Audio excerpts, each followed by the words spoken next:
Kesembilan, melakukan aktivitas jual beli di pagi hari. Abu Dawud meriwayatkan dalam As-Sunan dari hadis Sakhr Al-Ghamidi radhiyallahu anhu, anna Nabi sallallahu alaihi wasallam qala Allahumma barik li ummati fi bukuriha, wa kana Nabi sallallahu alaihi wasallam idza ba'atha sariyatan aw jaishan ba'athahum min awwalin nahar, wa kana Sakhrun rajulan tajiran. وكان يبعث تجارته من أول النهار فعثر وكثر ماله. Bahwa Nabi SAW berdoa, ya Allah berkahilah umatku pada waktu pagi hari mereka. Maksudnya mulailah aktivitas di pagi hari. Alhamdulillah kita memang aktivitas di pagi hari umumnya.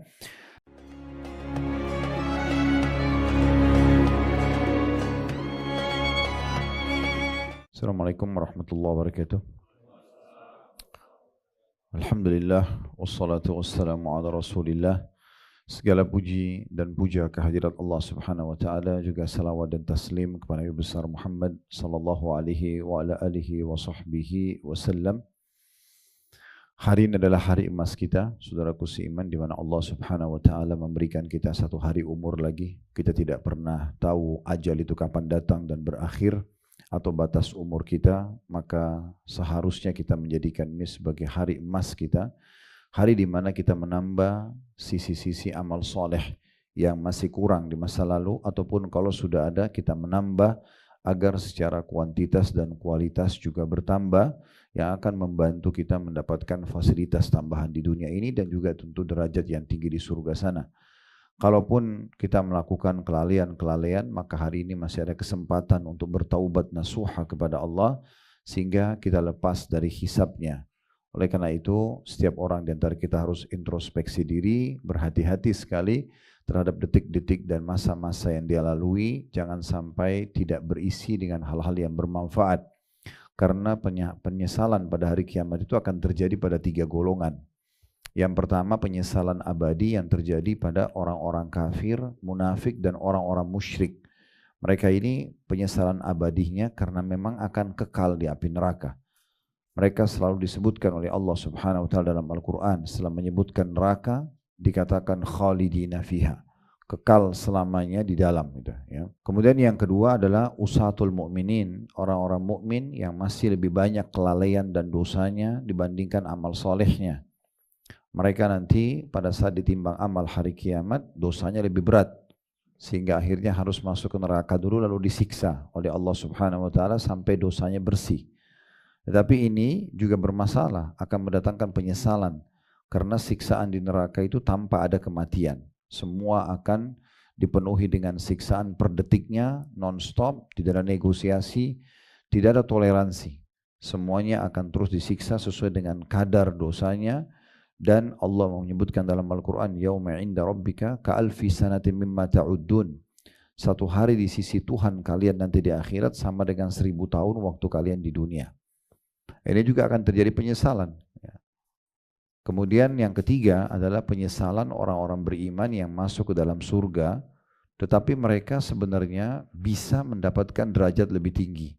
Hanya saja mereka lalai selama di dunia, tidak mau bersemangat untuk meningkatkan kualitas dan kuantitas ibadahnya, tidak memaksimalkan hari-hari dan detik-detik yang masih Allah berikan untuk mengisi amal saleh dan bertobat dari dosa-dosa. Sehingga pada saat masuk ke surga, misalnya mereka sampai pada level atau tingkat ke 100. Harusnya mereka bisa mencapai tingkat 150 atau 200. Tapi karena kelalaian selama ini, tidak berpikir untuk mengerjakan sholat sunnah, atau puasa sunnah, atau zikir, atau apapun kira-kira yang bisa menambah kantong-kantong amal soleh, akhirnya mereka menyesal. Tapi penyesalan itu tidak akan berguna lagi karena sudah tidak bisa kembali mengerjakan amal soleh. Oleh karena itu kita harus betul-betul menyadarkan diri kita masing-masing kalau waktu kita terbatas dan maksimalkan yang terbaik untuk diri kita sendiri. Tidak ada yang bisa menyelamatkan diri kita, teman-teman sekalian, kecuali diri kita sendiri. Baik, pada kesempatan ini insyaAllah pertemuan kedua kita membawa buku yang berbeda dari yang lalu. Kalau yang lalu bukunya Akibat Makanan Haram dan sudah kita jelaskan panjang lebar, sekarang kita membahas buku Anjuran dan Keutamaan Berdagang. Sarana meraih keutamaan rezeki dan solusi mengatasi pengangguran. Nah, kalau bukunya sudah dipegang, buku yang sangat kecil, tapi judulnya itu sangat menohok sebenarnya, sangat menarik untuk dibahas. Karena memang setiap orang di antara kita pasti akan terpicu dalam dirinya untuk bisa meraih atau mendapatkan pendapatan yang akan memenuhi kebutuhan dasar dia. Dan umumnya orang berbicara masalah berdagang. Ditulis oleh Dr. Amin bin Abdullah Asy-Syaqawi. Dalam buku ini teman-teman sekalian, sebenarnya dia langsung masuk ke poin anjuran untuk berdagang, penjelasan tentang keberkahannya dan solusi bagi masalah pengangguran. Itu ada dilihat di daftar isi ya, penulisan tentang masalah itu. Baik, saya akan langsung saja masuk ke dalam bahasan yang ditulis oleh penulis di sini. Namun sebelumnya saya perlu titik beratkan bahwasanya ada sebuah hadis Nabi alaihi salatu wassalam, kalau Allah subhanahu wa ta'ala membukakan mayoritas pintu-pintu rezekinya di perniagaan. Membukakan pintu-pintu rezekinya di perniagaan. Dan kita perlu tahu Islam sangat menolak pengangguran ataupun sifat malas. Islam adalah agama yang energik, bergerak, produktif, ya, kreatif. Semua bahasa-bahasa yang seperti ini itu masuk dalam bagian sabda Nabi SAW. Aku sangat tidak suka pesimisme, ya, mengatakan aku tidak bisa, aku tidak mampu, dan aku sangat suka dengan al-fa'al. Lalu para sahabat mengatakan, ya Rasulullah, apa itu al-fa'al? Kata Nabi SAW, kalimat ataupun sifat optimisme, selalu menganggap diri bisa, mampu, berusaha maksimal. Kalau orang sudah berusaha, misalnya targetnya angka 10, dan dia sudah berusaha, maka minimal dia akan bisa sampai di angka 5 atau 6. Selain memang kalau dia sangat giat, dia akan bisa sampai ke angka 9 dan 10. Tapi kalau orang tidak berusaha sama sekali, dipastikan dia tidak akan mampu untuk meraih prestasi-prestasi yang terbaik. Masalah anjuran untuk berdagang, berusaha, baik itu kita jadi pengusahanya sebagai pemilik modal atau owner perusahaan, juga kita menjadi pendukung daripada perusahaan dan pemilik modal tersebut, misalnya menjadi stafnya. Ya, ini tidak mungkin dua komponen dipisahkan dalam satu unit atau perniagaan, ya, mau usaha ataupun perniagaan. Karena harus ada pemilik modal dan harus ada staf yang membantu, dikuatkan dengan yang ketiga adanya konsumen yang akan mengkonsumsinya. Maka di sini kalau kita bicara perniagaan, kita berbicara bukan semuanya berarti harus pemilik modal, tapi siapapun yang bisa membuat roda itu berputar, maka masuk dalam bahasan kita tentunya. Penulis di halaman satunya setelah memuji Allah Subhanahu wa taala dan membaca salawat kepada Nabi sallallahu alaihi wasallam, beliau mengatakan amma ba'd. Selanjutnya di halaman 2-nya, kalau pegang buku bisa dilihat, saya bacakan, terdapat nas-nas dari Al-Qur'an dan As-Sunnah yang mendorong perniagaan, menjelaskan keutamaan dan keberkahannya, dan menjadikan berniaga sebagai sarana kemandirian dari ketergantungan kepada orang lain, ya, sehingga tidak mengemis, ya, tidak menyusahkan orang lain. Dalil yang pertama adalah firman Allah Subhanahu wa taala dalam surah Al-Mulk ayat 15 yang bunyinya huwallazi ja'ala lakumul arda dalulan famshu fi manakibiha wa kulu min rizqihi wa ilaihin nusyur. Dialah yang telah menjadikan bumi untuk kalian yang mudah dijelajahi, maka berjalanlah di segala penjuruhnya dan makanlah sebagian dari rezekinya, dan hanya kepadanya lah, kepada Allah kalian akan segera dikembalikan atau akan kembali ya setelah dibangkitkan.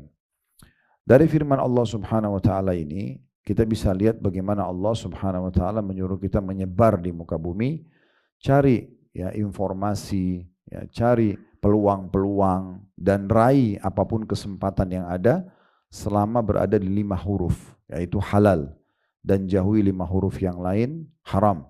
Maka raih semuanya itu. Semua orang di antara kita teman-teman memiliki waktu dan fasilitas yang sama. Kita tidak bicara orang-orang yang Allah uji dengan cacat, tetapi umumnya orang normal. Punya 2 mata yang sama, punya 2 kuping, punya 2 tangan dengan jari-jarinya lengkap, dengan kakinya, punya jantung dan hati, ya, punya otak untuk berpikir, dan sebenarnya punya peluang-peluang yang sama. Termasuk waktunya 24 jam sama. Maka tergantung siapa yang mau memaksimalkan semua itu. Allah berfirman dalam Al-Quran di ayat yang lain, وَالَّذِينَ جَاهَدُوا فِينَا لَنَهْدِيَنَّهُمْ سُبُلَنَا. Orang-orang yang berusaha keras, ya untuk menuju ke jalan-jalan kami akan tunjukkan dia ke jalan-jalan kami. Dan dalam pepatah bahasa Arab seorang penyair mengatakan manjadda wajad. Siapa yang berusaha maka dia akan meraih prestasinya, gitu ya. Jadi di sini tergantung kita ini mau atau tidak. Allah Subhanahu wa taala tidak akan pernah membatasi rezeki seorang hamba selama dia terus berusaha untuk meraih yang terbaik. Kemudian tentang sholat Jumat juga yang baru saja kita lakukan tadi, ada surah Al-Jum'ah ayat 10 Allah Subhanahu wa taala berfirman fa idza qudiyatis sholatu fantashiru fil ardi wabtagu min fadlillah. Lalu apabila sholat telah dilaksanakan, maka bertebaranlah kalian di bumi dan carilah karunia Allah. Ayat ini disebutkan dalam surah Al-Jum'ah, walaupun sebenarnya secara khusus bisa dikatakan selepas sholat Jumat menyebarlah di muka bumi untuk melanjutkan pencarian rezeki kalian. Tapi bisa bermakna global, lebih umum lagi, yaitu setiap habis selesai sholat, kita satu hari sholat 5 kali. Maka setelah itu carilah karunia Allah Subhanahu wa taala. Silakan bekerja, silakan cari. Dan dalam sebuah riwayat Bukhari disebutkan kalau seandainya kalian bertawakal sebenar-benar tawakalnya kepada Allah. Maksudnya coba susun program, coba jalankan, sosialisasikan, kemudian kalian serahkan hasilnya kepada Allah, maka pasti Allah akan memberikan kepada kalian rezeki sebagaimana Allah memberikan seekor burung yang keluar di pagi hari dalam kondisi lapar, balik di sore hari dalam kondisi kenyang. Balik di sore hari dalam kondisi kenyang. Tidak akan ada yang sia-sia selama seseorang itu betul-betul menyusun programnya dengan baik, dia mengikhlaskan niatnya untuk mendapatkan rezeki halal, Allah Subhanahu wa taala akan berkahi. Nah, ini yang dimaksud juga dalam firman Allah Subhanahu wa taala tadi surah Al-Jum'ah ayat 10. Al-Baghawi berkata, yakni jika sholat telah ditunaikan, maka bertebaranlah kalian di muka bumi untuk berdagang dan mengurus hajat kebutuhan kalian. Jadi maksudnya jangan sampai kalian vakum, ya, tidak bergerak, tidak beraktivitas, malas-malasan, ya, merasa tidak punya tumuh. Tumuh itu kayak perasaan ingin berprestasi. Ya, ada orang subhanallah kadang-kadang dia hanya merasa cukuplah, ya sudah begini cukup saja. Dan dia menyalahfahami makna qanaah. Qanaah itu merasa bersyukur kepada Allah karena telah diberikan karunia. Qanaah bukan berarti kita vakum dan merasa ya sudah cukuplah begini. Tetapi qanaah bisa masuk di dalamnya adalah kita menerima apa yang Allah berikan dan terus mengejar yang terbaik yang Allah berikan yang bisa kita dapatkan. Lebih baik daripada makanan sebelumnya, minuman sebelumnya, pakaian sebelumnya, keadaan sebelumnya, pendapatan sebelumnya, kesehatan sebelumnya. Kita bisa mengejar yang lebih baik daripada itu. Itu juga masuk dalam makna qanaah yang berarti kita bisa menerima apa yang Allah berikan tapi tidak menutup diri untuk tamak terhadap rahmat Allah. Jadi kita boleh teman-teman tamak tetapi terhadap rahmat Allah. Kita enggak boleh tamak terhadap apa yang dimiliki oleh manusia. Tapi kalau rahmat Allah bisa kita minta, bisa kita terus merengek, kita berusaha mengejar prestasi terbaik dan Allah akan berikan sesuai dengan apa yang kita ingin kejarkan. Iraq bin Malik rahimahullah berkata, jika dia sudah dikatakan Iraq bin Malik rahimahullah, jika dia sudah selesai melaksanakan sholat Jumat, maka dia beranjak. Dia berdiri di pintu masjid sambil berdoa, Allahumma ajabna da'watak wa sallaitu faridatak. Allahumma ajabtu da'watak wa sallaitu faridatak wa antashartu kama amartani farzuqni min fadlika wa anta khairur raziqin. Yang artinya, ya Allah, aku telah penuhi panggilanmu, aku telah melaksanakan sholat yang engkau wajibkan, dan aku telah menyebar di bumi sebagaimana yang telah engkau perintahkan kepadaku. Maka berilah aku rezeki dari karuniamu, dan engkau adalah sebaik-baik pemberi rezeki. Jadi nukil oleh Ibnu Katsir dalam tafsir beliau, tafsir Quranul Azim, ya, di jilid 13, ya, di halaman 563. Mungkin jilid 13 ini tergantung daripada penerbitan bukunya, ya. Karena ada juga tafsir Ibnu Katsir yang kami miliki cuma 4 jilid saja, mungkin tergantung daripada penerbitannya. Imam Ahmad rahimahullah meriwayatkan dalam musnadnya dari hadis Rafi' ibn Khadij radhiyallahu anhu, dia berkata Rasulullah SAW ditanya usaha apa yang paling baik untuk menjadi sumber income seseorang. Maka kata Nabi SAW, amalur rajuli biyadihi wa kullu bay'in mabrur. Kerja seseorang dengan tangannya sendiri dan semua jual beli yang mabrur. Hadis ini ya dinilai hasan di ghairihi atau menjadi hasan karena dikuatkan dengan riwayat-riwayat lain. Yang dimaksud dengan amal rajul biyadihi, kerja seseorang dengan tangannya, maksudnya dia berusaha untuk berprestasi. Kalau hari ini dia mengembangkan usaha orang lain, dia berusaha satu waktu bagaimana dia kembangkan usahanya sendiri. Kalau hari ini dia punya pendapatan pas-pasan, bagaimana dia berusaha untuk bisa punya pendapatan yang lebih. Kalau hari ini dia masih mustahik zakat, penerima zakat, bagaimana dia berusaha untuk menjadi muzakki atau pengeluar zakat itu sendiri. Dan seterusnya. Dan innamal a'malu binniyat. Kata Nabi SAW, semua akan diberikan sesuai dengan niatnya. Ya, karena Nabi bilang wa innamal likulli imri'in ma nawa, karena semua orang akan dibalas sesuai dengan kadar niat. Niat itu sugestinya. Seperti apa kita mensugesti diri kita dan kita memohon kepada Allah, Allah akan berikan seperti itu. Imam Bukhari meriwayatkan dalam sahihnya dari hadis Al-Miqdam bin Ma'di Karib radhiyallahu anhu dari Nabi SAW bahwasanya beliau bersabda, ma akala ahadun ta'aman qattun khairan min an ya'kula min amali yadi wa inna nabiyallahi Daud alaihi salam kana ya'kulu min amali yadi. Tidaklah seseorang memakan makanan yang lebih baik, lebih berkah, lebih utama daripada dia makan dari hasil kerjanya sendiri. Dan sungguhnya Nabi Allah Daud alaihissalam makan dari hasil kerja beliau sendiri. Hadis ini ya, sudah disebutkan tadi, diriwayatkan oleh Bukhari, tinggal ada footnote nomor 4 di situ, nomor 2072.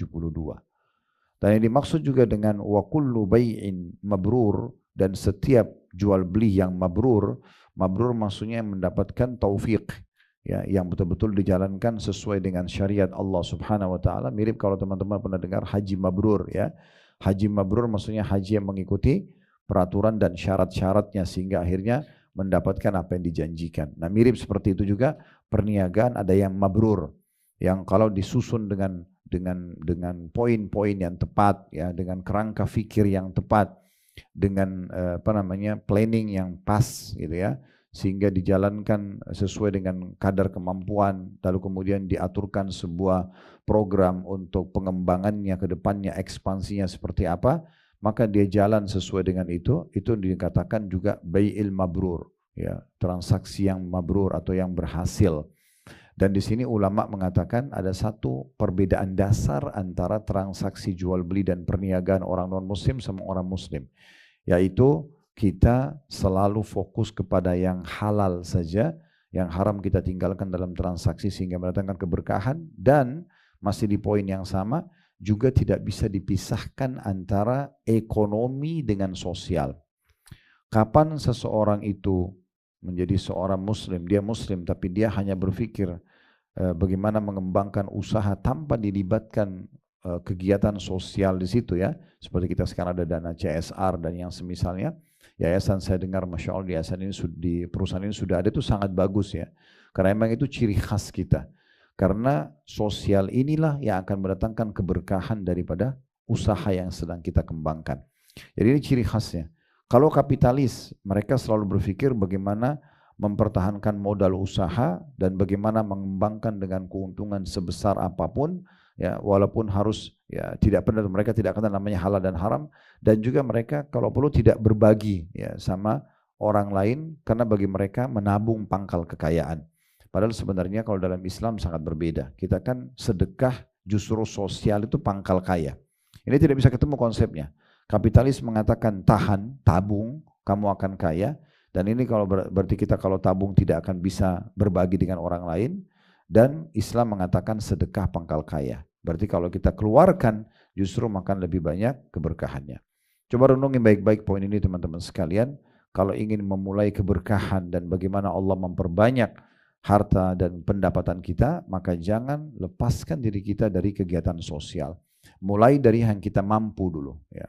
Dan ini disebutkan dalam hadis Bukhari, kata Nabi SAW, dulu pernah terjadi pada umat sebelum kalian, ada seseorang yang sedang menunggu hujan karena musim peceklik, panas sekali. Kemudian dia pun menunggu, sambil menunggu ada awan yang lewat di atas, ya, perkebunan dia atau pertanian dia. Kemudian dia mendengar suara dari awan tersebut, turunkanlah hujan di kebunnya fulan. Kemudian dia pun kena penasaran, dia mengikuti suara yang ada di awan itu. Ternyata awan itu berhenti di satu kebun. di sebelah kebunnya orang ini dan menurunkan hujan di musim peceklik itu hanya di kebun orang tadi.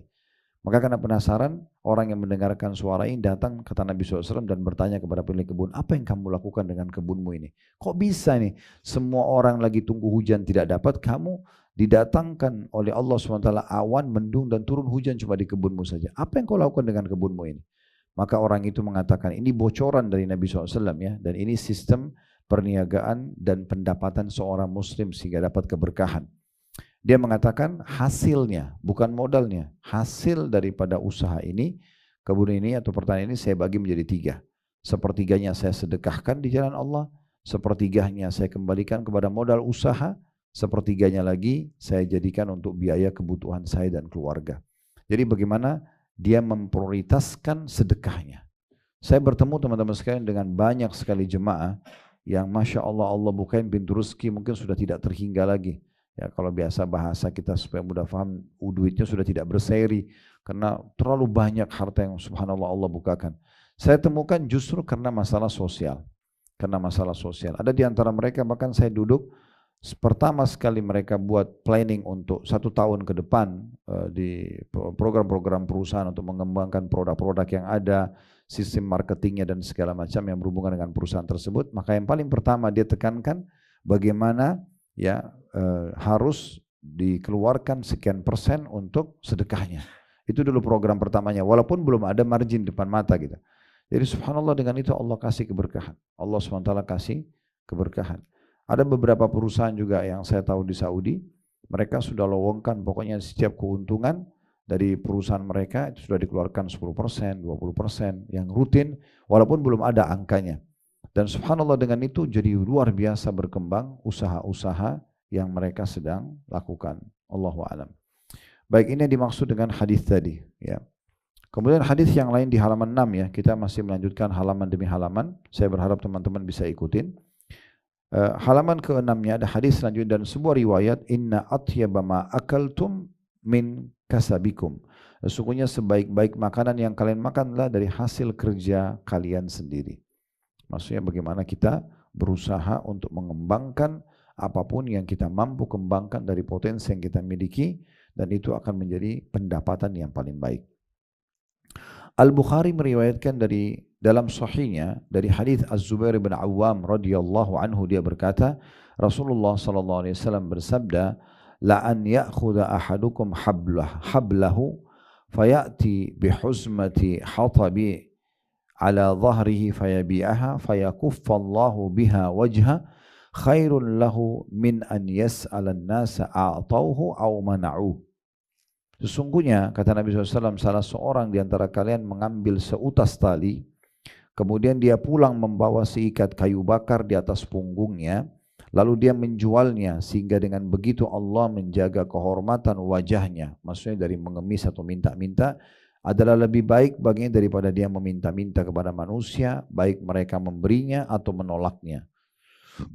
Ini diriwayatkan oleh Bukhari di nomor 1471. Dari sini kita bisa lihat lagi bagaimana luar biasanya Islam memotivasi para penganutnya justru untuk bekerja dengan tangannya sendiri. Dan ini berarti penolakan terhadap secara totalitas terhadap pengemisan. Ya. Dan perlu teman-teman tahu ya, dalam Islam kita hanya boleh meminta sesuatu di satu keadaan kurang lebih ya. Kalau orang normalnya, kita tidak bicara orang yang punya udzur. Kalau dia masih punya, kalau dia sudah tidak punya makanan hari itu lagi dan dia akan kelaparan, baru dia boleh minta. Itu pun cuma minta hari itu, tidak berlaku besok minta, lusa minta dan seterusnya. Dan Nabi SAW jadikan tolok ukur kalau seseorang tidak punya makanan walaupun untuk 1 kali. Tapi kalau dia punya makanan untuk 1 hari itu 1 kali, udah nggak boleh dia minta-minta. Bahkan mengemis ini akan membuka pintu kemiskinan bagi seseorang. Sebagaimana dalam hadis yang sahih kata Nabi SAW, siapa yang membuka pintu ya iffah, kemuliaan, Allah bukakan baginya pintu kekayaan. Dan siapa yang membuka pintu mengemis, merengek, selalu minta dan menjadi beban bagi orang lain, maka Allah akan bukakan baginya pintu kemiskinan. Di halaman 7-nya setelah membaca hadis Bukhari tadi, selanjutnya di paragraf paling bawah sebelah kanan, sebagaimana telah hadir bahwa Nabi Allah Daud alaihissalam makan dari hasil usahanya sendiri, maka demikian juga nabi-nabi yang lainnya. Imam Muslim meriwayatkan dalam sahihnya dari hadis Abu Hurairah radhiyallahu anhu bahwa Nabi SAW bersabda, "Kana Zakaria alaihissalam najjaran." Nabi Zakaria alaihissalam adalah seorang tukang kayu. Hadis ini diriwayatkan Imam Muslim nomor 2379. Jadi para nabi-nabi pun bekerja. Ya, dan pada pertemuan kita yang bulan lalu, seingat saya pernah titik beratkan bagaimana banyak umat Islam tidak fokus melihat 19 tahun dari masa hidup Nabi Muhammad SAW itu berniaga. Bahkan kalau kita mau bahas tentang pendapatan hidup Nabi SAW sebelum masa kenabian, itu beliau menghabiskan 13 tahun jadi pengembala domba, dan pada saat itu pekerjaan profesi yang bisa mendatangkan sumber yang cukup, karena beliau dengan itu bisa memenuhi kebutuhannya dan juga membantu pamannya Abu Thalib yang dalam keadaan miskin pada saat itu dan punya keturunan banyak, dari umur 8 sampai 21 tahun. Berarti ini kurang lebih 13 tahun. Dan kemudian setelah itu di umur 21 tahun sampai 40 tahun, 19 tahun beliau berniaga. Kalau kita gabungkan ini waktu yang sangat panjang. Ya. 19 itu ditambah 13, ya, itu 32 tahun beliau fokus untuk mencari sumber income, ya, bekerja dan tidak mengemis dengan orang-orang. Ini menandakan dari umur 8 tahun sampai 40 tahun Nabi SAW terus saja fokus untuk bekerja dan punya income, tidak mengemis sama orang lain. Kemudian dikatakan Nabi Musa alaihissalam bekerja pada Nabi Shu'aib selama 10 tahun untuk mengembala kambing. Sebagaimana Nabi kita Muhammad SAW juga pernah mengembala kambing. Imam Muslim meriwayatkan dalam sahihnya dari hadis Abu Hurairah radhiyallahu anhu bahwa Nabi SAW bersabda, "Ma ba'atsallahu nabiyyan illa ra'al ghanam." Faqala ashabuhu wa anta? Faqala na'am kuntu ar'aha ala qararita li ahli Makkah. Allah tidak mengutus, kata Nabi Muhammad SAW, seorang nabi pun kecuali dia pernah mengembala kambing, karena di masa itu pengembala kambing termasuk pekerjaan yang baik, ya. Maka para sahabat bertanya, apakah engkau juga ya Rasulullah? Kata Nabi SAW, iya, dan aku dulu mengembala kambing penduduk Mekah dengan upah beberapa kirot. Ya, hadis ini diriwayatkan oleh Imam Muslim di nomor 2262. Ya, ini berarti menandakan Nabi SAW bekerja dan punya hasil. Ya. Beberapa kirot adalah beberapa keping dirham yang tidak seberapa nilainya. Di antara dalil tentang keutamaan berniaga dan keberkahannya adalah apa yang diriwayatkan dalam As-Sahihain atau riwayat Bukhari dan Muslim dari hadis Anas radhiyallahu anhu, anna Abdurrahman bin Auf qadima al-Madinah fa akha an-nabiy sallallahu alaihi wasallam bainahu wa bain Sa'd bin Rabi' al-Ansari. وكان سعد ذا غنى فقال لعبد الرحمن أقاسمك مالي نصفين وأزوجك قال بارك الله لك في أهلك ومالك دلني على السوق فما رجع حتى استفضل أقتا وسمنا al-hadith. Bahwa Abdurrahman bin Auf radhiyallahu anhu pada saat datang ke kota Madinah, hijrah dari kota Mekah, dia dulu ini orang kaya raya di Mekah, kemudian dia hijrah, istrinya dan anaknya tidak mau masuk Islam, hartanya pun direbut oleh orang-orang Quraisy pada saat itu, beliau datang dalam kondisi miskin di Madinah, padahal beliau ini orang kaya raya di Mekah. Waktu Abdurrahman bin Auf radhiyallahu anhu datang ke Madinah, maka Nabi SAW mempersaudarakannya dengan Sa'd bin Rabi' al-Ansari radhiyallahu anhum. Sa'ad adalah orang kayanya Madinah. Lalu Sa'ad berkata kepada Abdurrahman, aku akan membagi setengah hartaku untukmu dan aku akan menikahkanmu. Dalam riwayat lain, aku memiliki setengah perkebunan kurma Madinah itu milikku. Kita akan bagi dua. Ya, mirip orang kalau di Jakarta ini, Jakarta Selatan ini setengahnya perusahaan punyaku. Aku akan bagi dua dengan kamu. Ini sepertinya sulit sekali terjadi di masa kita sekarang. Tapi di masa itu orang betul-betul memahami tentang masalah bagaimana merajut ya ukhuwah Islamiyah dan saling membantu sama Muslim. Dan aku juga akan menikahkan kamu. Dalam beberapa riwayat lain, aku memiliki 2 orang istri. Kamu lihat salah satunya yang mana cocok, aku ceraikan lalu kamu boleh nikahi. Ini bentuk kepedulian Sa'd bin Rabi' radhiyallahu anhu kepada saudaranya dalam Islam, Abdurrahman bin Auf. Namun Abdurrahman radhiyallahu anhu orang yang dipenuhi juga hatinya dengan keimanan. Dia mengatakan, semoga Allah memberkahimu pada keluarga dan hartamu. Maksudnya tidak usah kamu ceraikan istrimu untuk saya nikahi, tidak usah juga berbagi setengah hartamu itu. Cukup tunjukkan kepadaku di mana pasar Madinah. Maka Abdurrahman pun tidak pulang dari pasar kecuali dia sudah mendapat laba berupa susu kering dan juga minyak samin titik-titik al-hadis. Maksudnya kisah ini masih panjang tetapi sampai sini diangkat oleh penulis sebagai saksi bahasannya. Dari riwayat ini kita bisa lihat Abdurrahman bin Auf menahan diri dari menerima pemberian harta saudaranya Sa'ad bin Rabi' al-Ansari radhiyallahu anhu. Kemudian dia berusaha di lahan perdagangan, maka Allah memberkahi dan memberinya kekayaan melalui itu. Sesudah itu dia menikah dan dia pun menjadi salah satu saudagar kayanya Madinah. Ya, jadi kalau kita sudah pernah dengar, alhamdulillah. Kalau belum pernah dengar, Abdurrahman ini sampai dialah pencetus lahirnya pasar-pasar di kota Madinah. Jadi setelah subhanallah dia masuk ke pasar Madinah, di hari pertama dia waktu menolak pemberian Sa'ad bin Rabi' dari harta itu, dia ditunjukin pasar, dia lihat mayoritas di pasar itu ternyata orang dagang perlengkapan perkebunan kurma, karena mayoritas masyarakat Madinah berkebun kurma di saat itu. Dia datang ke satu kios yang besar lalu dia mengatakan, saya seorang muhajir dari Mekah, saya butuh modal usaha, bisa enggak Anda memberikan kepada saya ya transaksi tapi disilakan dengan bai'un ajil, ya, transaksi jatuh tempo, nanti baru saya bayar. Setelah saya jual barang gitu ya, sehari 2 hari lagi. Maka disetujui, dia pun beli barang, dia putar di pasar itu, dia beli barang, dia jualan barang, laku dibayar sama dia. Begitu terus sampai dia punya kios yang besar di pasar tersebut dan menjadi pengusaha yang paling sukses karena cara dia ini. Kemudian dia mulai keliling kota Madinah dan dia melihat waktu itu masyarakat Madinah fokus ke satu tempat lokasi pasar dan selalu numpuk orang di situ karena cuma satu pasar. Dia lihat lahan-lahan yang kurang produktif di kota Madinah lalu dia izin dengan Nabi SAW, ya Rasulullah saya mau buka pasar. Maka Nabi SAW izinkan, mulailah dia buka pasar-pasar di lahan-lahan yang kosong padang pasir sampai hidup pasar yang cukup banyak. Ya, tentu di masa kita sekarang sudah bukan cuma pasar tradisional, sudah ada mall, tapi di masa itu masih seperti pasar-pasar tradisional. Tapi karena keinginan besar beliau untuk mendapatkan sumber income dan mau coba dengan niatnya mengembangkan, maka Allah SWT munculkan ide-ide yang luar biasa dari Abdurrahman radhiyallahu anhu. Ayyub As-Sikhtiyani rahimahullah berkata, Abu Kilaba rahimahullah berkata, ilzamis suka fa innal ghina minal afiyah. Teruslah di pasar untuk berniaga karena kemandirian termasuk keselamatan, yakni kemandirian dari ketergantungan pada manusia. Ali bin Al-Fudail rahimahullah berkata, aku mendengar bapakku berkata kepada Ibnu Mubarak, maksudnya ayahnya Fudail bin Iyad, seorang ulama besar, berkata kepada sahabatnya bernama Ibnu Mubarak, namanya Abdullah bin Mubarak, 2 orang tabi'in yang sangat masyhur dengan keimanan mereka.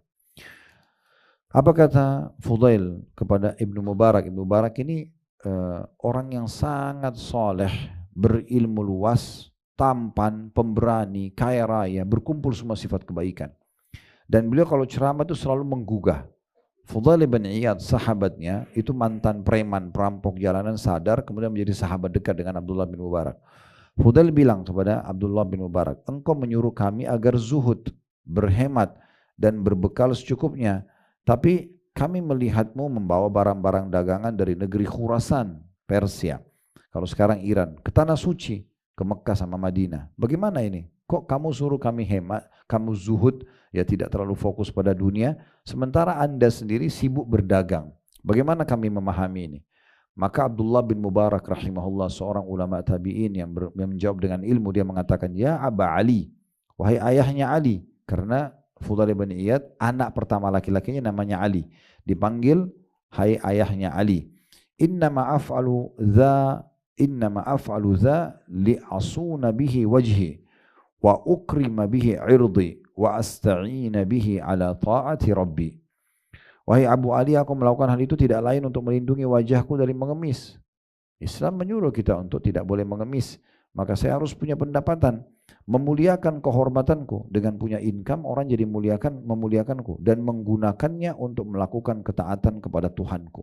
Maksudnya dengan ada harta aku bisa sedekah, bangun masjid, rumah anak yatim, bantu kerabat, membiayai keluarga dan seterusnya. Ini dikeluarkan dari buku Tarikhul Baghdad, ya, Tarikh Baghdad di jilid 10 halaman 160. Selanjutnya di paragraf terakhir di halaman 13, Imam Ahmad bin Hanbal rahimahullah ditanya, apa pendapatmu tentang seseorang yang duduk di rumahnya atau di masjidnya sambil berkata, aku tidak akan bekerja sehingga rezekiku yang datang sendiri kepadaku. Boleh enggak begitu dalam Islam? Duduk manis, udah tunggu aja, kan rezeki sudah Allah tentukan, tidak usah berusaha. Maka Imam Ahmad menjawab, dia adalah orang yang tidak mengetahui ilmu. Orang yang berpendapat begitu tidak punya ilmu agama. Tidakkah dia mendengar sabda Nabi SAW, wa ju'ila rizki tahta dhilli rumhi, dan rezekiku dijadikan berada di bawah naungan tombakku, sebagaimana diriwayatkan Imam Ahmad. Juga sabda Nabi SAW, lau annakum kuntum tatawakkaluna ala Allah haqqa tawakkuli laruziqtum kama turzaqut tayr tagdu khimasan wa taruhu bitana. Seandainya kalian betul-betul bertawakal, berusaha dulu baru serahkan hasilnya kepada Allah. Kepada Allah dengan sebenar-benar tawakal, niscaya kalian akan diberi rezeki sebagaimana burung diberi rezeki. Ia berangkat di pagi hari dalam keadaan perut kosong dan pulang di sore hari dalam keadaan perutnya kenyang. Diriwayatkan oleh Tirmidzi nomor 2344. Sabda Nabi SAW tentang burung, tagdu khimasan wa taruhu bitana, ia berangkat di pagi hari dalam keadaan perut kosong dan pulang di sore hari dalam kondisi perutnya kenyang. Nabi menyebutkan bahwa burung berangkat di pagi hari untuk mencari rezeki, dan demikianlah keadaannya orang-orang yang melakukan hal yang sama. Zaid bin Maslamah rahimahullah bercocok tanam di kebunnya. Maka Umar bin Khattab radhiyallahu anhu berkata, asabta istagni 'anil nas yakun aswana lidini yakun aswana lidinik wa akrama laka 'alaihim. Kamu telah berbuat yang benar, janganlah bergantung kepada manusia, karena hal itu lebih menjaga agamamu dan membuatmu lebih mulia dalam pandangan mereka. Jadi kita bisa lihat bagaimana motivasi dalam Islam justru harusnya menjadi orang yang berprestasi. Dan sebagaimana sudah kita tadi sebutkan dalam muqaddimah kita, semua manusia diberikan fasilitas yang sama, gitu ya. Jadi kalau Anda pemilik modal, Anda menjadi pemilik modal yang berprestasi, berusaha terus untuk kreatif, ya, untuk inovatif dan seterusnya. Jangan vakum dan terus, ya, meminta kepada Allah Subhanahu wa taala agar terus dikembangkan dan diberkahi, serta juga jangan lupakan masalah kegiatan sosialnya. Kalau Anda sebagai staf juga sama. Bagaimana kita menjadi seorang staf, kita berpikir untuk bisa mengembangkan dan memberikan ide dan andil yang besar di perusahaan, sehingga akhirnya kalaupun kita sudah meninggal atau kita resign, ya, atau keluarlah dari perusahaan tersebut, tetap bisa ada amal soleh, ya, yang tertinggal sebagai sebuah teori di perusahaan misalnya. Semua itu adalah hal-hal yang positif, dan jangan sampai kita menjadi orang-orang yang justru jauh dari Allah SWT. Mentang-mentang dibukain pintu rezeki malah buka pintu maksiat, ya, sebagai pemilik misalnya, atau mentang-mentang kita sudah memiliki kedudukan lalu kita sewenang-wenang, seakan-akan kita tidak akan tergeser dari jabatan kita sebagai staf di satu divisi itu, ya, padahal sebenarnya bisa saja setiap saat Allah SWT mengubah keadaan dan akhirnya menurunkan derajat kita. Nah, seperti itulah. Kemudian selanjutnya, para sahabat Nabi, ini di halaman 16 ya, para sahabat Rasulullah SAW melakukan perniagaan di darat dan laut. Mereka bekerja di kebun-kebun kurma mereka, dan mereka itulah teladan. Abi Kilabah al-Basri berkata kepada seseorang laki-laki, la an araka tatlubu ma'ashaka ahabbu ilayya min an araka fi zawiyatil masjid. Sungguh aku lebih suka melihatmu mencari penghidupanmu daripada aku melihatmu berada di sudut masjid. Maksudnya, kalau waktu sholat pergi ke masjid, selepas waktu sholat coba aktivitas, cari, ya, menyebar di muka bumi, cari rezeki Allah Subhanahu wa taala, muliakan diri kita, ya. Dan kita tidak perlu melihat jenis pekerjaannya apa, yang penting 5 huruf tadi yang kami katakan teorinya halal. Selama halal mulai saja. Yang penting teman-teman sekarang kita menguasai bidang itu. Karena memang Nabi SAW mengatakan innallaha yuhibbu an yara innallaha yuhibbu min abdin idza amila amalan an yutqinahu. Allah suka sekali melihat dari seorang hamba kalau dia mengerjakan satu perbuatan, dia menguasainya. Proporsionalisme dalam pekerjaan tersebut. Maka itu sudah cukup akan mendatangkan keberkahan juga dalam hidup kita. Abu Sulaiman Ad-Darani rahimahullah berkata, laisal ibadatu indana an tasuffa qadamaika wa ghairuka yakutu lak Walakin ibda biragifaika fa'ahrizhuma thumma ta'abbad. Menurut kami bukanlah termasuk ibadah ketika kamu menegakkan kedua telapak kakimu di saf sementara orang lain mencari makan untukmu. Akan tetapi mulailah dengan mencari 2 potong roti, dapatkanlah keduanya, baru kemudian beribadahlah. Maksudnya beliau mengatakan bukan tidak boleh orang fokus sholat, tetapi jangan sampai kita sibuk mengisi masjid dan saf-saf sholat, tapi kita menjadi beban bagi orang lain. Padahal sebenarnya kita bisa bekerja dan punya income. Ya. Juga poin penting teman-teman sekalian, Islam memerintahkan kita agar bekerja dan mengambil hasil dari kerja kita boleh. Tetapi kita mengemis tanpa memberikan andil, maka ini jadi tanda tanya. Ya, ini bahkan bisa menjadi dosa. Ya. Sebagaimana sebagian ulama bahkan memasukkan ya, dalam kategori dosa besar kalau orang mengemis sementara dia sebenarnya mampu ya, untuk mencari income bagi kehidupan dia. Di halaman 18-nya Al-Ghazali berkata rahimahullah, "Fahadhihi madhammatus syar'i lis-su'ali wal ittikali ala kifayatil aghyar. Wa man laysa lahu malun mawruthun fala yunjihi min dhalika ba'dallah illa al-kasbu wat tijarah." Ini merupakan celaan syariat terhadap meminta-minta dan bergantung kepada bantuan orang lain. Barang siapa yang tidak memiliki harta dari warisan, maka tidak ada yang bisa menyelamatkan dari hal itu sesudah Allah kecuali berusaha dan berniaga. Ya. Jadi maksudnya harusnya seseorang itu jangan mengemis. Kalau dia masih punya warisan, oke, mungkin masih bisa dia hidup dari situ. Tapi setelah itu pun dia harus tetap berusaha. Jangan sampai warisan habis kemudian dia mengemis pada orang lain. Maka cara yang terbaik kata beliau adalah seseorang berniaga, berusaha, belajar, mempelajari, mempraktekkan. Dan perlu digarisbawahi juga satu hal, para ulama menitikberatkan kegagalan dalam satu proyek itu justru pelajaran untuk naik ke level setelahnya. Ya, jadi kegagalan misalnya dalam satu proyek itu bukan harus membuat kita vakum, malah merasa diri kita salah dan tidak bisa. Tetapi itu justru sebuah pelajaran penting ya, dari pengalaman hidup yang membuat nanti level kita justru naik. Ya. Karena tidak ada orang yang tiba-tiba sampai pada satu level tertentu sebelum dia melalui banyak ujian dan kegagalan sehingga akhirnya dia bisa berhasil mencapai ke poin tersebut. Ya.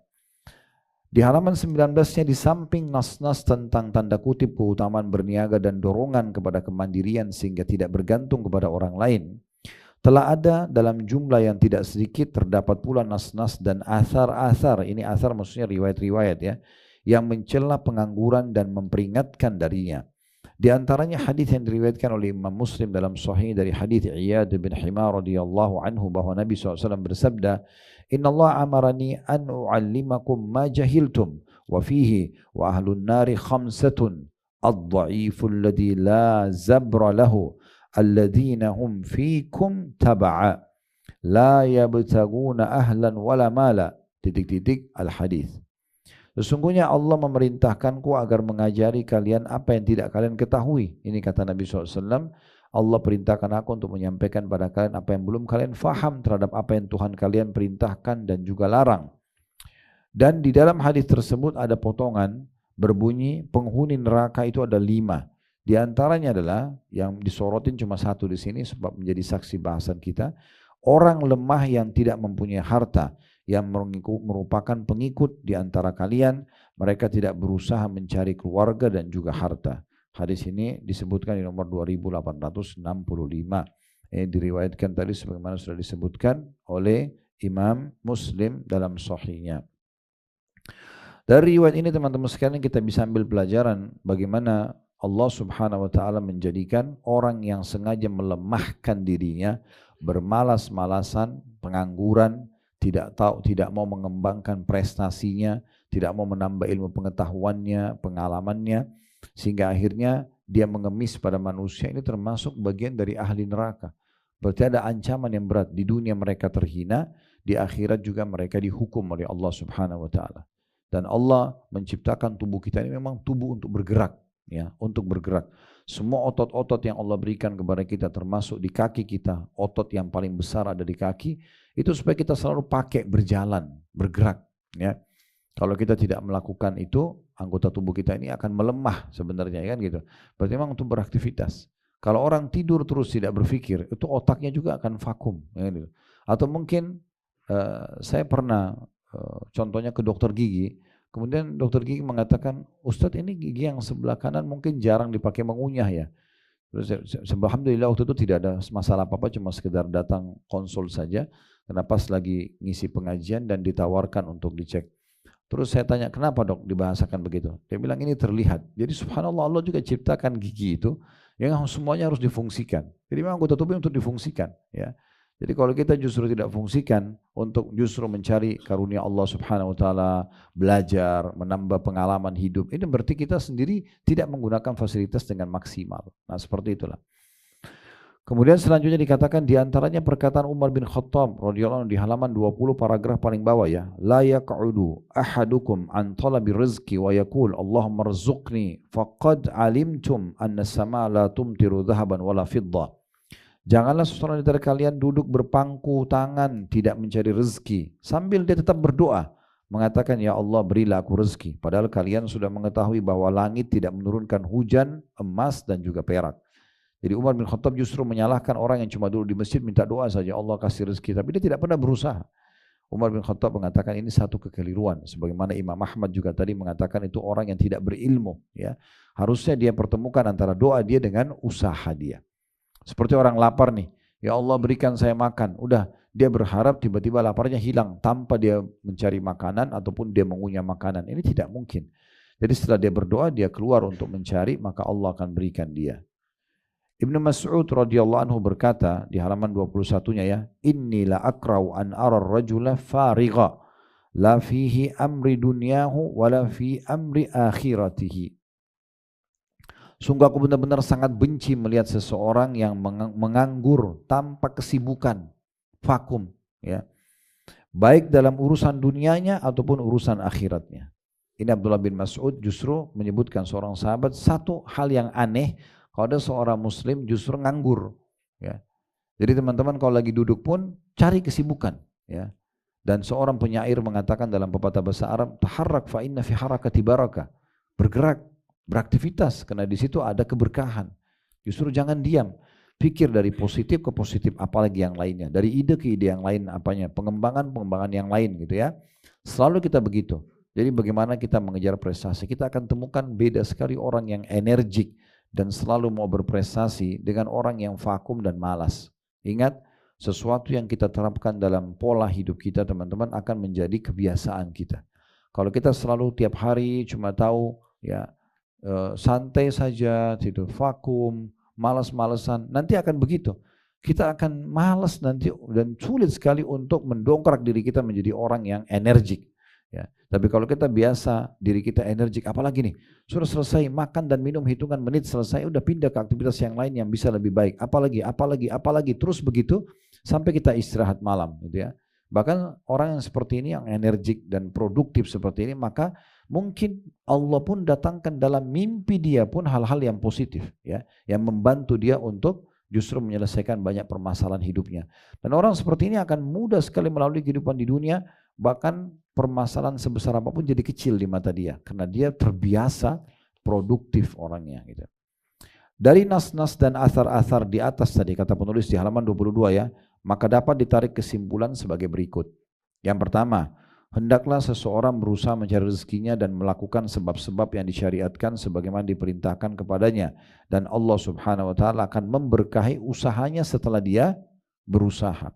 Menyusun programnya, planning-planningnya, kemudian dia terapkan, dia jalankan dan seterusnya. Allah SWT berfirman dalam surah Az-Zariyat ayat 58, Innallahu war-razzaqu dzul quwwatil matin. Sesungguhnya Allah dialah yang maha memberi rezeki, yang mempunyai kekuatan lagi sangat kokoh.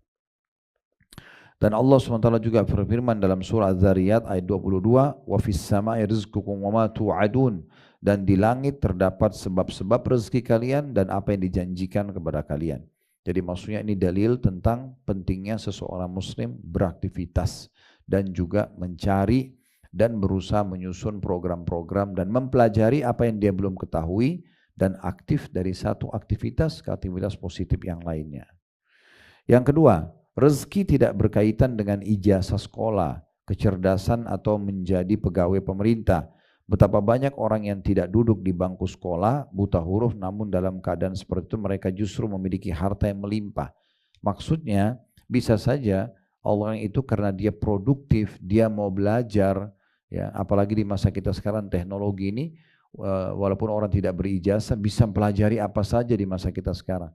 Ini akan membuka peluang bagi dia karena dia berusaha untuk lebih banyak mendapatkan pendapatan daripada orang yang berijazah. Di sini di poin kedua bukan berarti menyalahkan orang yang berijazah, tidak. Saya pun sama teman-teman pasti sudah berijazah, alhamdulillah. Tetapi maksudnya jangan juga kita mengatakan seakan-akan oh kalau saya sudah berijazah, saya sudah masuk di satu perusahaan atau buka satu usaha, ya udah berarti sudah di sinilah rezeki saya, mungkin tidak akan ada yang mengalahkan rezeki saya. Tidak.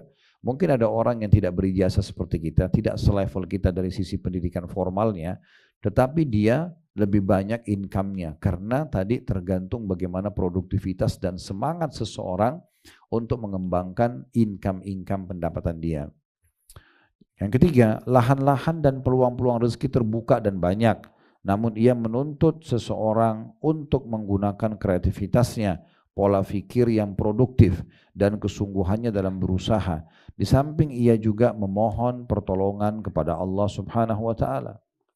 Berikut ini adalah faktor-faktor yang membantu keberhasilan perdagangan yang digali dari nas-nas syariat dan pertanyaan yang diajukan kepada orang-orang yang berkompeten di bidang tersebut. Di antaranya, niat yang baik dalam berniaga, hendaknya bertujuan untuk menjaga diri dan mewujudkan kecukupan sehingga tidak meminta-minta kepada manusia. Jadi tadi beliau menyebutkan tentang 3 poin kesimpulan dari nas-nas atau dalil-dalil Al-Quran dan Sunnah sudah dibacakan. Hendaklah seorang berusaha mencari rezeki, hendaklah difahami bahwasanya rezeki itu tergantung daripada upaya seseorang dan tidak hanya harus terikat dengan ijazah formal, dan lahan-lahan rezeki sangat terbuka luas. Tinggal bagaimana seseorang itu produktif, ya, dan dia berusaha kreatif membaca, mengikuti perkembangan dan seterusnya. Kemudian beliau masuk sekarang di halaman 24 ini tentang faktor-faktor yang membantu keberhasilan perniagaan. Ya. Yang pertama bagaimana niatnya dalam hati dulu. Bagaimana dia niat, ya, bertujuan untuk menjaga diri dan mewujudkan kecukupan dengan untuk mewujudkan kecukupan sehingga tidak minta-minta kepada manusia. Kalau ini niatnya maka akan sesuai dengan syariat. Sebagaimana hadis Abu Sa'id Al-Khudri radhiyallahu anhu bahwasanya Nabi sallallahu alaihi wasallam bersabda dalam hadis yang diriwayatkan oleh Bukhari dan Muslim, "Man yasta'fif yu'iffahullah wa man yastagni yughnihillah." Barang siapa yang berusaha menjaga kehormatan diri dari meminta-minta, maka Allah akan menjaga kehormatan dirinya dari meminta-minta. Dan barang siapa yang mencari kecukupan, maka Allah akan menjadikannya berkecukupan. Diriwayatkan oleh Bukhari nomor 1469 dan Muslim 1053. Ini poin pertama, agar perniagaan kita atau usaha kita mencari sumber income itu penuh keberkahan, ya, yaitu niatnya. Bagaimana kita niat, Bapak Ibu sekalian bekerja di perusahaan ini atau pemilik perusahaan untuk mengeluarkan modal dan menerima pekerjaan, ya, atau masuk dalam proyek-proyek yang ada, tujuannya memang untuk mencari income yang halal. Yang kedua, keberanian dalam menerjuni perniagaan. Maksudnya memang perniagaan itu dan kehidupan ini semuanya negosiasi. Semuanya negosiasi, isi negosiasi. Apa saja isi negosiasi. Jadi orang mau menikah, sebenarnya dia pada saat melamar itu negosiasi. Pada saat ada masalah atau pada saat mau apa saja dengan antara suami istri, isi negosiasi. Antara orang tua sama anak, anak sama orang tua, teman sama teman, pemilik perusahaan sama pegawai, pegawai sama pemilik perusahaan, perusahaan atau pemilik produk, ya, produsen ini sama konsumennya, semua negosiasi. Hidup ini adalah isinya negosiasi. Maka harusnya seseorang itu pada saat dia masuk ke satu ranah kehidupannya, dia harus bisa bernegosiasi, dalam arti kata dia berani untuk masuk dan tanpa punya keraguan selama memang itu benar, ya. Tidak masuk ke ranah kezaliman orang lain dan segala macam. Ibnu Khaldun rahimahullah berkata, seorang ulama, wa amma man kana faqidan lil jur'ati wal iqdami min nafsi fayambagi an yajtanibal ihtirafa bit tijara. Orang yang tidak mempunyai nyali yang kuat dan keberanian pada dirinya, hendaknya dia menjauhi mata pencaharian melalui perniagaan. Ya, maksudnya kalau mau menjadi pengusaha yang sukses memang dia harus berani untuk terjun ke satu ide yang menurut dia itu ide sudah bagus, sudah dia jalankan, tawakal kepada Allah. Selama dia tidak mengambil hak orang lain, bukan hal yang haram, walaupun belum ada yang menjalankan ide itu nggak ada masalah. Ya, dia coba. Banyak orang-orang yang muncul dan hanya tampil menjadi tokoh di tengah-tengah manusia, justru karena muncul ide positif, dia berani eksekusi. Ya, dia berani eksekusi. Bahkan sebagian mereka tidak punya modal awalnya. Tapi karena ide ini adalah dia dengan nyali yang benar dan dia susun programnya dengan baik, kerangka fikirnya dengan sempurna, maka otomatis dia akan bisa ya berkembang. Yang ketiga, mengetahui dan memahami dunia yang digelutinya berupa urusan-urusan perdagangan dan perincian-perinciannya. Sebagian orang ada yang memasuki dunia perdagangan namun sangat disayangkan mereka tidak menguasai perkara-perkaranya. Mereka hanya mengandalkan orang lain, para pegawai atau para pekerja, akibatnya terjadi kerugian. Jadi betul-betul kita buka usaha pun kita harus kuasain usaha tersebut ya. Sehingga akhirnya kita bisa menguasai dan mengontrol sepenuhnya apa yang sedang kita kembangkan sebagai sebuah usaha. Ini yang poin ketiganya ya. Dan beliau menegur jangan sampai nanti kita buka usaha hanya bermodalkan karena ada teman yang ajak, kemudian teman ini yang menguasai, kita sama sekali tidak tahu menahu tentang usaha tersebut, cuma investasi modal saja. Ini sayang. Harusnya sambil investasi sambil tahu ada apa sebenarnya, usaha apa ini, berkembang di bidang apa, bagaimana hitungan laba ruginya, bagaimana program ke depannya, planning-planningnya, sampai di batas di mana sih pengembangan usaha ini bisa dan segala macam hal ini bisa kita terus geluti gitu ya. Yang keempat, menjalankan sebab-sebab yang diperintahkan Islam dengan kesungguhan berupa sholat istikharah yang diajarkan Nabi SAW kepada umatnya, bertawakal atau menyerahkan hasil kepada Allah, meminta masukan dari orang-orang yang ahli di bidang ini sebelum memulai aktivitas perdagangan, mempelajari proyek bisnis dan nilai ekonominya, dan terus menerima masukan-masukan hingga perdagangan mewujudkan tujuannya. Ini poin ijtihad dari penyusun buku ya. Atau buku ini, tapi sangat menarik sebenarnya bagaimana istikharah umum. Umat Islam memang harus beristikharah, sholat 2 rakaat, usaha ini boleh atau tidak, bagus atau tidak. Tapi dalam istikharah ini perlu saya berbagi poin penting teman-teman sekalian. Kalau bertemu antara dua opsi kegiatan atau pilihan perbuatan ya, dan dua-duanya sama kurang lebih mendekati angka positifnya. Misalnya dua-duanya di angka 9 sama 9. Kita bingung mau mulai yang mana karena modalnya hanya bisa pilih salah satu. Atau mau pilih perusahaan yang mana karena dua-duanya sama secara kualitasnya. Maka di sini kita istikharah. Istikharah tidak dibutuhkan kalau salah satunya lebih baik dari yang lain. Misalnya perusahaan A atau jenis bisnis yang kita akan investasi A itu angkanya 10. Sementara yang B itu angkanya 7. Ini nggak butuh istikharah. Karena untuk apa diistikharahkan sementara memang yang satu lebih baik daripada yang satunya. Jadi kalau bertemu antara dua hal yang membuat kita masih bingung baru kita istikharahkan. Kan gitu. Itu poin. Kemudian juga dikatakan dan ini penting sekali meminta masukan dari orang-orang yang ahli di bidang ini sebelum memulai aktivitas perdagangan. Ya, mempelajari proyek bisnis dan nilai ekonominya. Dan terus menerima masukan hingga perdagangan mewujudkan tujuannya. Jadi jangan malu bertanya, jangan merasa sudah cukup, merasa karena sudah punya ilmu di situ dan sudahlah saya nggak usah kembangin gitu kan. Padahal sebenarnya tetap saja duduk ya, tetap saja ngobrol. Kalau pernah Anda dengar bagaimana Nabi Muhammad SAW diperintahkan oleh Allah SWT dalam Al-Quran, wasyawirhum fil amr. Dan bermusyawarahlah hai Muhammad engkau dengan mereka. Siapa itu? Para sahabatnya. Padahal Nabi Muhammad SAW seorang Nabi, menerima wahyu dari langit. Tapi Allah masih suruh untuk bermusyawarah dengan para sahabat. Karena bermusyawarah ini, mendengarkan ide dari banyak orang, itu sangat bagus.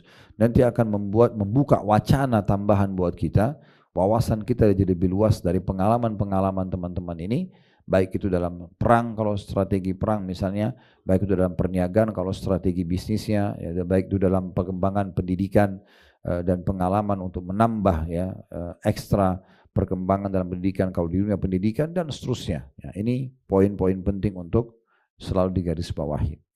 Yang kelima, takwa kepada Allah Subhanahu wa taala dan senantiasa merasa diawasi olehnya. N-nya besar kata ganti Allah ya. Selama menjalankan perniagaan. Jadi harus selalu merasa diawasin oleh Allah sehingga tidak membuka celah pintu buat syaitan menggoda kita. Karena biasanya salah satu fitnah yang terjadi teman-teman, kalau kita sudah punya income, itu syaitan akan masuk di situ. Kita merasa dibuat aman, sehingga kita merasa nggak apa-apa deh, saya berbuat dosa, toh juga saya sudah aman, sudah punya perusahaan, sudah punya income, atau saya sudah dapat jabatan di pekerjaan saya, maka saya tidak akan mungkin tergeser. Ini keliru. Dosa itu bisa menjadi penyebab nikmat yang sedang ada hilang. Hati-hati. Bisa orang bangkrut usahanya, bisa tiba-tiba karena dia misalnya mabuk-mabukan, narkotika, berzina, atau manipulasi data, lalu dipecat juga dari perusahaan kalau sebagai staf misalnya. Nah seperti itu bisa terjadi ya. Oleh karena itu harus menjaga ketakwaan atau kepatuhan kepada Allah Subhanahu wa taala. Takwa kepada Allah di poin kelima dikatakan senantiasa merasa diawasi olehnya, oleh Allah selama menjalankan perniagaan. Tidak ada seorang pun yang bertakwa kepada Allah dalam urusan tertentu dari urusan-urusannya kecuali Allah akan memberkahi untuknya. Sebagaimana Allah telah berfirman dalam surah Al-A'raf ayat 96. Walau anna ahlal qura amanu wattaqau la fatahna alaihim barakatim minas sama'i wal ard. Jikalau kiranya penduduk negeri-negeri beriman dan bertakwa, niscaya kami benar-benar akan melimpahkan kepada mereka berkah-berkah dari langit dan bumi. Jadi kalau mereka betul-betul tunduk kepada Allah, oh ini nggak boleh, ini haram, saya nggak mau. Apapun keuntungan dunianya datang, selama itu haram kita tidak mau. Apapun ya yang mendatangkan keberkahan karena itu baik ya dan halal kita tempuh, maka itu akan mendatangkan income yang baik. Allah SWT berfirman tentang juga takwa ini dalam surah Talaq ayat 2 dan ayat 3. Wa may yattaqillaha yaj'al lahu makhraja wa yarzuqhu min haitsu la yahtasib. Barang siapa yang bertakwa kepada Allah, niscaya dia Allah akan membukakan jalan keluar baginya, dan dia-nya besar kata ganti Allah, memberinya rezeki dari arah yang tidak disangka-sangka. Hendaklah menjauhi praktek jual beli yang mengandung penyimpangan dari rel syariat atau mengandung sesuatu yang diharamkan dan menghindari yang samar yang tidak diketahui halal dan haramnya. Al-Bukhari dan Muslim rahimahumullah meriwayatkan dalam sahih keduanya dari hadits Abu Sa'id Al-Khudri radhiyallahu anhu bahwa Nabi SAW bersabda, "Faman ya'khudhu malan bihaqqi yubarak lahu fi, wa man akhadha malan bighairi haqqi famathaluhu kamathalil ladzi ya'kulu wa la yashba'." Barang siapa yang mengambil harta dengan cara yang benar, maka dia diberkahi padanya. Dan barang siapa yang mengambil harta dengan cara tidak benar, maka dia seperti orang yang makan namun tidak akan pernah kenyang. Hadis ini disebutkan oleh Bukhari nomor 6427 dan Muslim nomor 1054. Ibnu Hajar rahimahullah berkata, hadis tersebut menunjukkan bahwa orang yang mendapatkan harta yang tidak halal itu tidak diberkahi padanya. Karena hadis di atas menyerupakan dengan orang yang makan tapi tidak kenyang. Ini dinukil dari kitab Fathul Bari, Syarah Sahih Bukhari, tulis oleh Ibnu Hajar rahimahullah, jadi 11 halaman 249. Jadi teman-teman, yang penting kalau di poin nomor 5 ini adalah cari keberkahannya. Ya, jadi ada orang subhanallah mungkin income-nya per bulan hanya 4-5 juta rupiah. Tapi karena halal, dia betul-betul bekerja dari hasil tangannya sendiri, dia ikhlas ingin mendapatkan pendapatan, maka Allah berkahi, cukup dia hidup, istrinya, anaknya 3, mungkin mertuanya juga numpang. Ada orang punya income ratusan juta, miliaran mungkin setiap bulan, tapi dia tidak tahu kemana uang itu, karena tidak ada keberkahannya. Ya. Salah satu pemateri yang sempat kami undang kemarin, ada seseorang yang kami undang di Inspirasi Hijrah, ada perkataan yang menarik kalau menurut saya. Jadi saya tanya, apa yang menyebabkan Anda mau meninggalkan sumber income yang tadinya besar, tetapi dia tahu kalau itu haram atau ada syubhatnya. Kenapa mau pindah kepada pendapatan halal sekarang? Semua proyek yang berbau dosa ditinggalkan sama dia secara totalitas. Dia bilang karena keberkahannya Ustaz. Ya, jadi dulu saya tidak tahu kemana uang itu, walaupun banyak. Tapi sekarang bisa nyata. Karena dia halal kayak berkah, saya tahu berapa datangnya, kemana saya keluarkan, gitu kan. Dan selalu saja ada datang tambahannya, walaupun memang dia tidak melimpah-limpah, tetapi dia akan ada keberkahan. Nah itu yang dimaksud. Yang keenam teman-teman, supaya perniagaan dan pekerjaan kita juga mendapatkan penghasilan yang baik, ya, maju, merasa cukup dengan laba yang diperoleh walaupun sedikit. tidak memandang kepada saudagar lainnya, dan juga tidak tergesa-gesa untuk menyusul mereka. Barang siapa yang tergesa-gesa untuk memperoleh sesuatu sebelum waktunya, maka dia akan didera kegagalan. Ada yang berkata sedikit tetapi langgeng itu lebih baik daripada banyak tetapi berhenti tidak berlanjut. Maksudnya di sini bukan jangan kembangin usaha ya, tetapi atur sebuah planning yang jelas, sebuah program yang jelas untuk mengembangkan usaha. Dan ingat, usahakan jangan buru-buru mengikuti pasar ya. Jadi kalau ada pasar lagi berkembang sesuatu, dipelajari dulu. Karena kalau kita buru-buru langsung mengikuti, oh produk ini lagi booming, kita langsung ikut-ikutan. Bisa saja pada saat dia gagal, kita juga ikut gagal. Apalagi kita buru-buru investasi cukup besar di sana. Tapi kalau kita sudah pelajari dan kita dapatkan, oh ternyata memang ini bagus, ya, dan sudah ada pengalaman-pengalaman dari beberapa, tidak ada perusahaan, tidak ada masalah, kita kembangin gitu ya. Kita kembangin dan kita bahkan bisa membuat hal-hal yang lebih baik di produk yang sama misalnya. Yang ketujuh, manajemen keuangan yang rapi. Ya, karena dengannya seseorang atau seorang saudagar akan mengetahui pemasukan dan pengeluarannya, berupa modal yang harus dikeluarkan untuk satu proyek atau keuntungan yang dapat diraih. Berapa kadar dari keuntungan tersebut dan rincian lainnya yang detail sehingga memperjelas segala urusan perdagangan baginya serta membantunya melewati rintangan dan menyukseskan sebuah proyeknya. Jadi maksudnya dia harus tahu modal yang dibutuhkan berapa, dari mana sumbernya, kemudian akan diinvestasikan di jenis usaha apa, rinci semua usaha itu sudah diketahui, kemudian kira-kira kapan dia akan pengembalian modal terjadi, keuntungan bisa dinikmatin, dan sampai mana batas pengembangan usaha itu. Nah ini semua dibuatkan sebagai satu program dan harus diikuti dengan manajemen keuangan. Saya yakin teman-teman di perusahaan tidak asing dengan adanya akunting, finance, dan laporan neraca, laba rugi dan seterusnya. Ya, ini bagian daripada hal yang dianjurkan dalam Islam ya, supaya kita tidak keliru. Perlu saya berbagi sebuah riwayat, bagi saya unik riwayat itu ya. Salman Al-Farisi radhiyallahu anhu.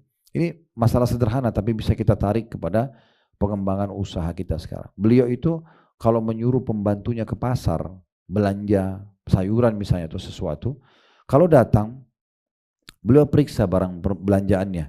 Ini belanjanya mana? Sudah selesai diperiksa, oh ya sesuai, baru kemudian beliau yang menerimanya dan berterima kasih pada pembantunya tadi. Pernah ditanya oleh seseorang, kenapa Anda lakukan itu? Apakah Anda tidak percaya dengan pembantu Anda? Dia mengatakan bukan. Justru yang saya lakukan adalah pengawasan ya, yang membuat dia lebih hati-hati. Bukan karena saya curiga, dia lebih hati-hati dan akhirnya membuat kalaupun dia sampai keliru, dia bisa memperbaiki kesalahannya sebelum Allah menghisapnya. Ini sebuah manajemen yang luar biasa kalau menurut saya. Jadi sangat rapi.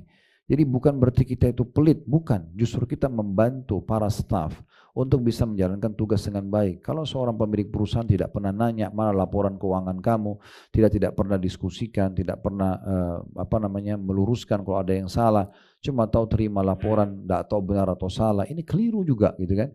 Karena butuhnya detail dan Allah pun akan tanya nanti. Karena pada hari kiamat kata Nabi SAW tidak akan beranjak kaki seorang hamba ke surga atau ke neraka kecuali ditanya 4 hal. Umurnya di mana dihabiskan, masa mudanya di mana dihabiskan, ilmunya apakah dia sudah amalkan, dan yang paling penting nih yang keempat adalah tidak kalah penting maksud saya adalah income-nya, dari mana dia dapatkan, kemana dia keluarkan, itu juga akan ditanya oleh Allah Subhanahu wa ta'ala. Jadi seperti itulah.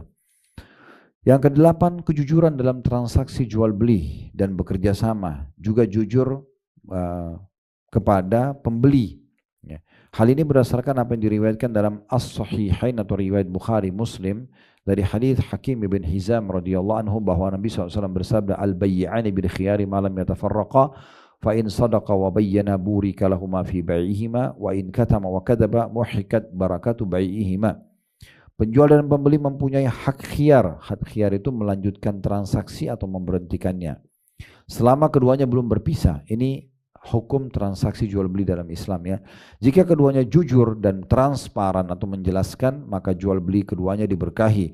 Tapi jika keduanya menyembunyikan dalam kurung cacat dan berdusta, maka keberkahan jual beli keduanya akan dicabut. Riwayat Bukhari nomor 2110 dan Muslim 1532. Maksudnya adalah kalau teman-teman mau jual motor, mau jual mobil, misal contoh ini pernah tabrakan, ditanya, ini pernah tabrakan nggak? Nggak usah bohong, jangan bilang oh nggak pernah, supaya laku. Pastikan ini tidak akan laku teman-teman sekalian. Yang laku itu kita bilang, iya memang pernah tabrakan di bagian depan sebelah kanan dan sudah saya bawa ke bengkel, silakan dicek. Dengan kejujuran dan transparan Allah akan berkahi. Insya Allah Allah berkahi. Walaupun mobil bekas, motor bekas yang kita beli itu akan berkah, maksudnya akan lama bisa dipakai.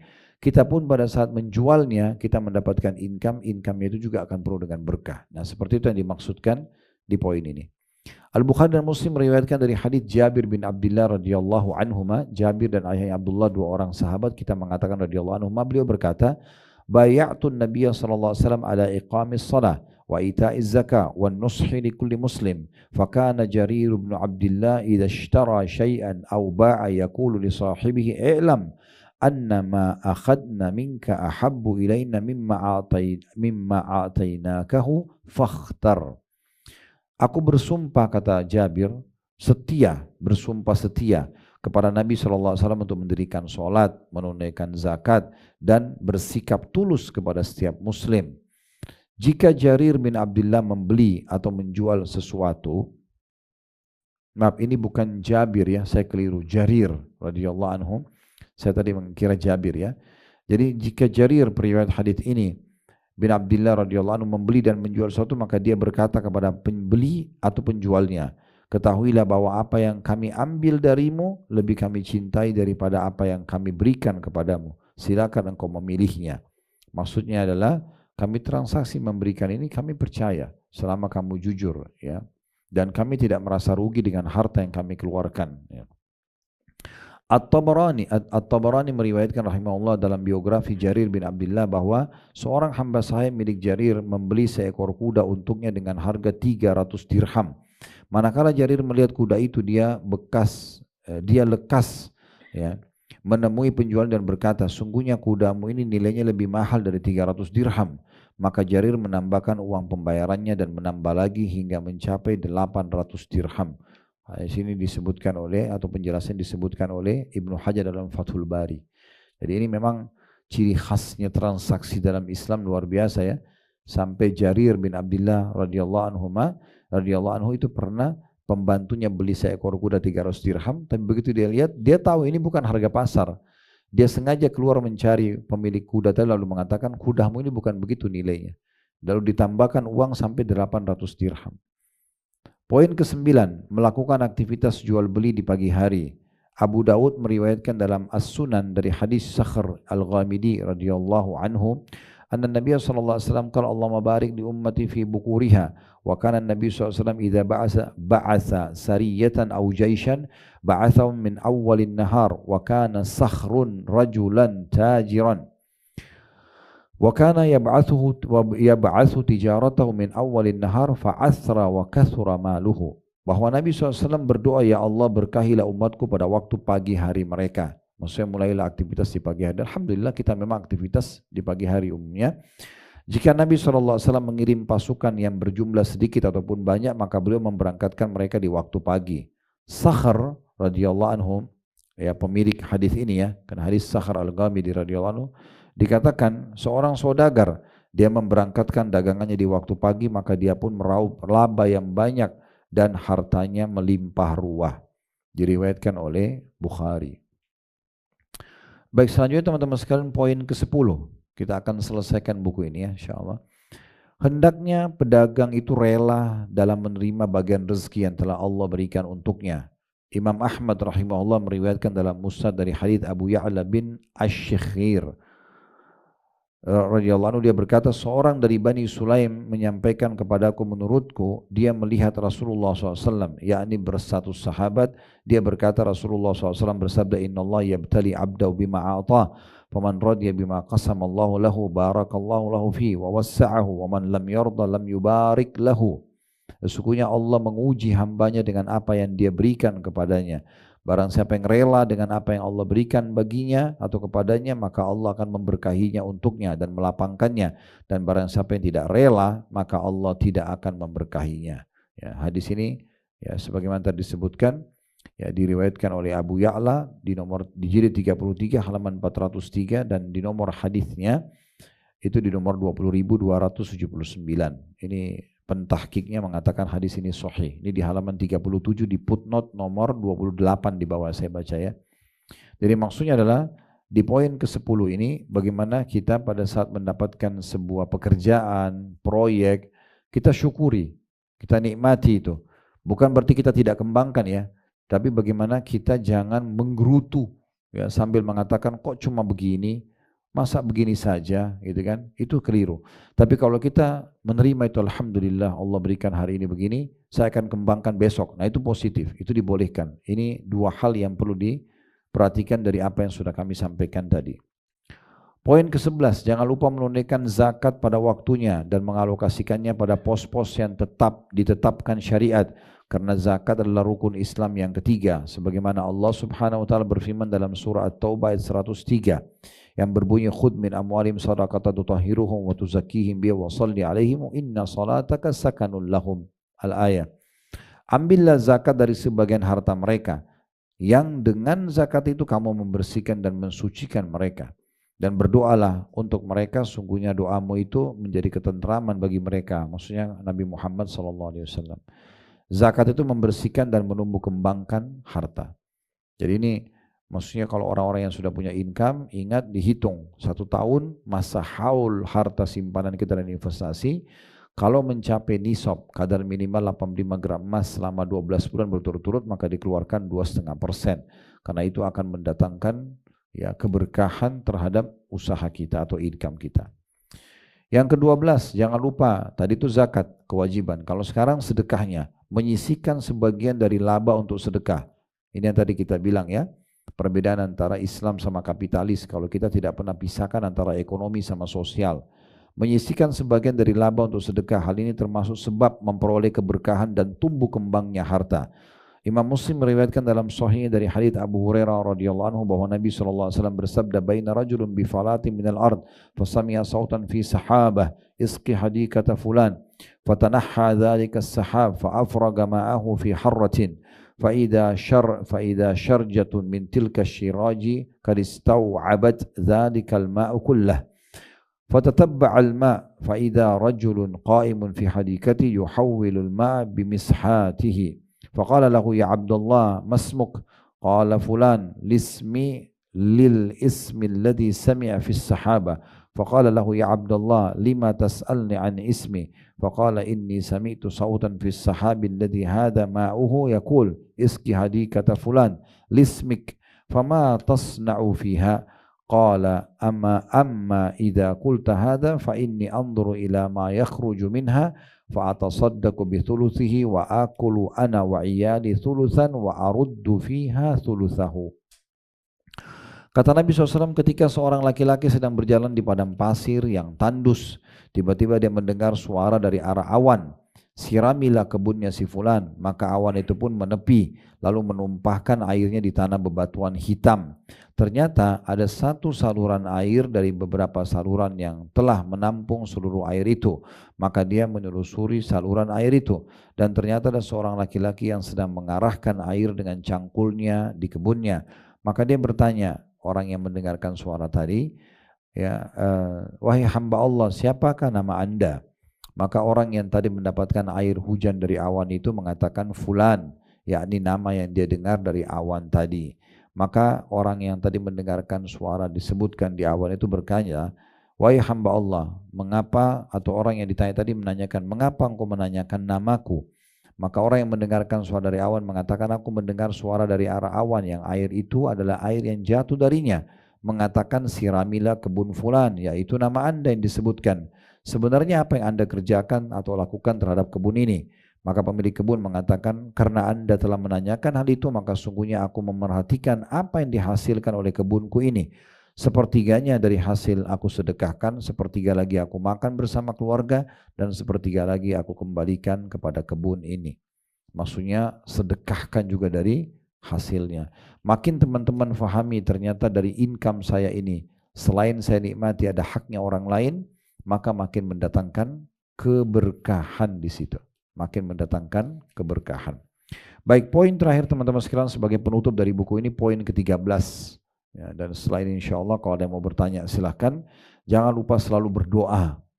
Hendaklah memperbanyak doa agar Allah memberkahi perdagangan dan melapangkannya untuknya. Sebagaimana Allah SWT berfirman dalam surah Al-Baqarah ayat 196. Wa idza sa'alaka 'ibadi 'anni fa inni qarib ujibu da'watad da'i idza da'an falyastajibu li wal yu'minu bi la'allahum yarshudun. Dan apabila hamba-hambaku bertanya kepadaku, wahai Nabi, tentang aku, maksudnya Allah mengatakan kalau ditanya hai Nabi Muhammad tentang aku, sesungguhnya aku sangat dekat, kata Allah. Hanya kata ganti aku itu besar karena Allah. Aku kabulkan permohonan orang yang berdoa. Apabila dia berdoa kepadaku, maka hendaklah mereka memenuhi atau perintahku dan beriman kepadaku agar mereka memperoleh kebenaran.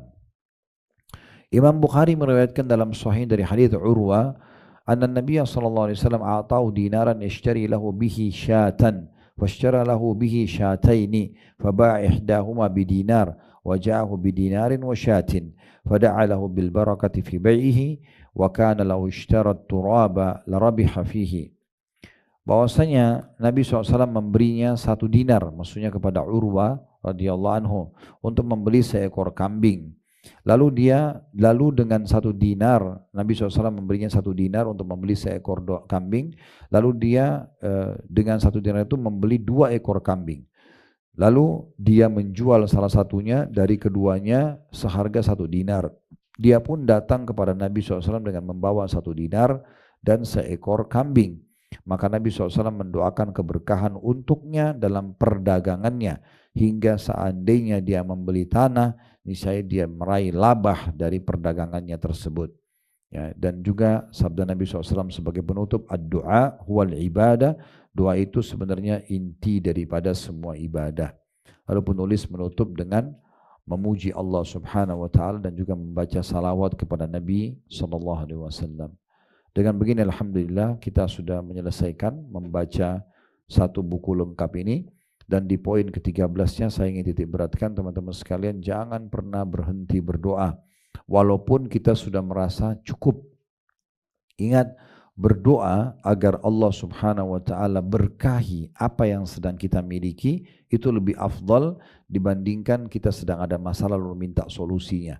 Jadi kalau lagi sehat, kita minta agar Allah pertahankan kesehatan itu lebih afdal daripada kita sakit baru minta solusinya. Kita lagi punya usaha dan kita minta akan diberkahi, keluarga juga begitu, ditambahkan, diluaskan, dilapangkan, lebih afdal daripada nanti kita ada masalah baru minta solusinya. Dan siapapun yang ingin pada saat sedang sempit diterima doanya dan dimudahkan urusannya, jalankan sesuai sabda Nabi SAW, kenalilah Tuhan kalian pada saat kalian sedang lapang, maka dia akan kenali kalian pada saat kalian sedang sulit.